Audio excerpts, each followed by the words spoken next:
जय हिंद दोस्तों, मैं आप सभी के बीच लेकर आ गया हूँ बीपीएससी के लिए बहुत ही बेहतरीन बुक लेकर आ गया हूँ। ठीक है, बीपीएससी टीआरई 4.0 एग्जाम की अगर आप तैयारी करते हैं या फिर बीपीएससी का या फिर कोई भी एग्जाम की तैयारी करते हैं तो आपके लिए जीएस जीएस या जीके के लिए आपका बेस्ट बुक लेकर आ गया हूँ। आपका एनसीईआरटी का सार संग्रह बुक। ठीक है, और इसमें हम लोग देखने वाले हैं कक्षा 6 to 12 तक का वन लाइनर बुक है इसमें हम लोग ये जो बुक है आपका महेश कुमार वनमाल के द्वारा लिखा गया है। इस बुक से हम लोग आज देखने वाले हैं। अभी हम आपको करा रहे हैं आधुनिक भारत का इतिहास। ठीक है, तो आज हम लोग इसमें देखने वाले हैं। चलिए देखते हैं कौन सा टॉपिक है। तो इसमें हम लोग देखने वाले हैं आज टॉपिक आपका ब्रिटिश शासन का भारतीय अर्थव्यवस्था पर प्रभाव। तो चलिए देखते हैं, शुरू करते हैं। तो देखिए यहां से शुरू करते हैं। यहाँ पे लिखा है धन निष्कासन के सिद्धांत का प्रतिपादन किसने किया था। तो धन निष्कासन का प्रतिपादन याद रखिएगा दादा भाई नौरोजी ने किया था। धन निष्कासन का सिद्धांत का प्रतिपादन दादा भाई नौरोजी। आगे है वर्ष 1892 में लिबरल पार्टी के टिकट पर ब्रिटिश हाउस ऑफ कॉमन्स में चुने जाने वाले पहले भारतीय कौन थे। तो इनका नाम था दादा भाई नौरोजी। ठीक है, तो याद रखेंगे कि वर्ष 1892 में लिबरल पार्टी के टिकट पर ब्रिटिश हाउस ऑफ कॉमन्स में चुने जाने वाले पहले भारतीय कौन थे। तो दादा भाई नौरोजी। आगे देखिए poverty and the un British rule in India नामक पुस्तक किसने लिखा। तो दादा भाई नौरोजी ने लिखा। आगे है कि यह विचार किसने दिया कि भारत में ब्रिटिश आर्थिक नीति घिनौनी है। तो इसका आंसर होगा कार्ल मार्क्स ने दिया था। कार्ल मार्क्स का जन्म कहाँ हुआ था अगर कोई पूछेगा तो जर्मनी बताइएगा। आगे है औपनिवेशिक अर्थव्यवस्था की श्रेष्ठतम पुस्तक इंडिया टुडे के लेखक कौन है। तो इनका लेखक है रजनीपाम दत्त। रजनीपाम दत्त। वर्ष 1907 में टीआईएससीओ की स्थापना किसके द्वारा की गई। तो जेएन टाटा के द्वारा की गई। आगे है कुटीर उद्योगों के विकास हेतु ऑल इंडिया स्पिनर्स एसोसिएशन की स्थापना किसने के द्वारा की गई थी। तो महात्मा गांधी के द्वारा। महात्मा गांधी का जन्म 2 अक्टूबर 1869। ठीक है, याद रखिएगा। आगे है वर्ष 1854 में Bombay spinning and weaning company की सूती वस्त्र की फैक्ट्री किसके द्वारा स्थापित की गई। तो इनका नाम था आपका कावसजी डाबर। कावसजी डाबर। आगे है वर्ष 1855 में भारत का प्रथम जूट मिल कहां स्थापित किया गया था। तो आपका सेरामपुर में किया गया था जो पश्चिम बंगाल में है।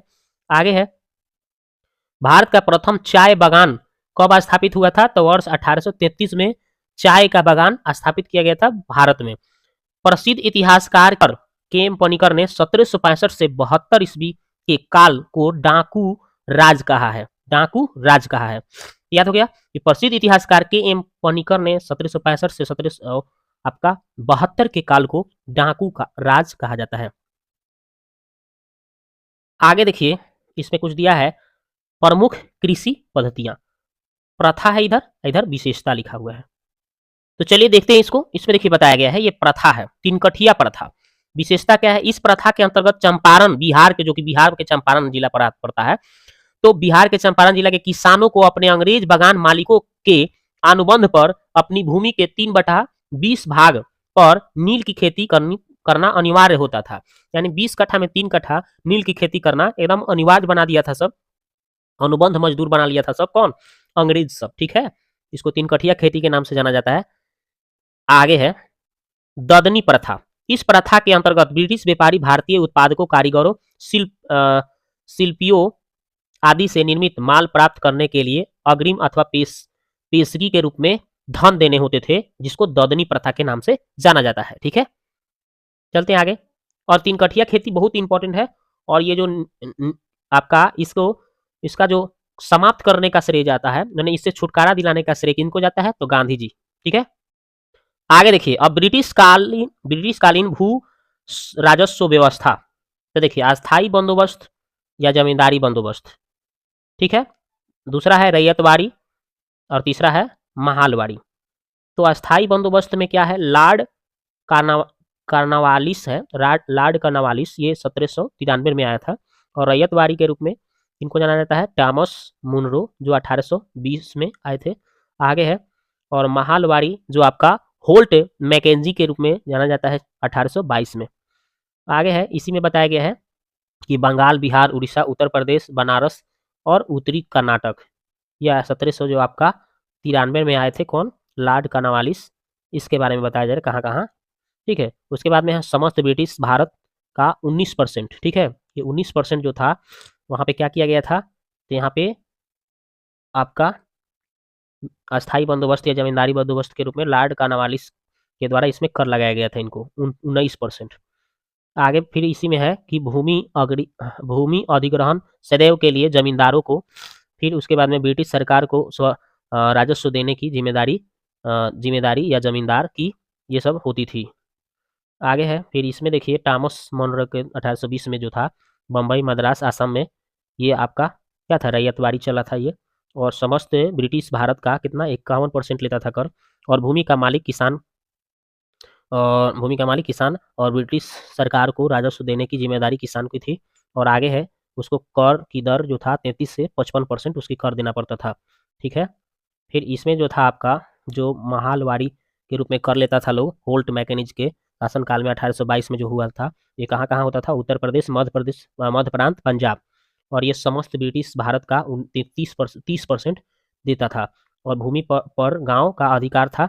और आगे बता रहा है कि ब्रिटिश सरकार का राजस्व देने का जिम्मेदारी समस्त गांव वालों का था, मुखिया का था। ठीक है, और इसका कर जो था, कर की दर आपका 16% तक था। ठीक है, इस सब का प्रभाव जो निकल के सामने आया, तो पारंपरिक अर्थव्यवस्था का विघटन हुआ, कृषकों की दरिद्रता आई, कृषकों में ठहराव तथा अवनति आने लगी, पुराने जमींदारों का उन्मूलन तथा नए जमींदारों का उदय हुआ, कृषि का वाणिज्यीकरण हुआ, इस सबसे प्रभाव से चलते। ठीक है, वह कौन सी भू राजस्व व्यवस्था थी जो सर्वाधिक ब्रिटिश क्षेत्रों पर लागू हुआ, तो रैयतवाड़ी, ये सबसे ज्यादा लागू हुआ। ठीक है, आगे है अस्थाई बंदोबस्त का सिद्धांत किससे संबंधित है, तो भू राजस्व के निर्धारण से।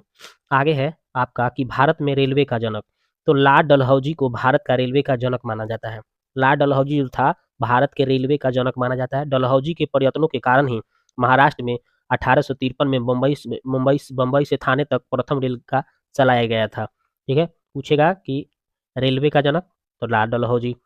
सबसे पहले रेलगाड़ी कहाँ से कहाँ तक चलाया गया, मुंबई से थाने, कब चलाया गया, 1853, और किसके शासनकाल में, लॉर्ड डलहौजी के शासनकाल में। ठीक है, आगे देखिए, तो गवर्नर जनरल जो था वारेन हेस्टिंग ने आपका इजारेदारी प्रथा यानी फार्मिंग सिस्टम का प्रारंभ भू राजस्व का वसूली के लिए किया था।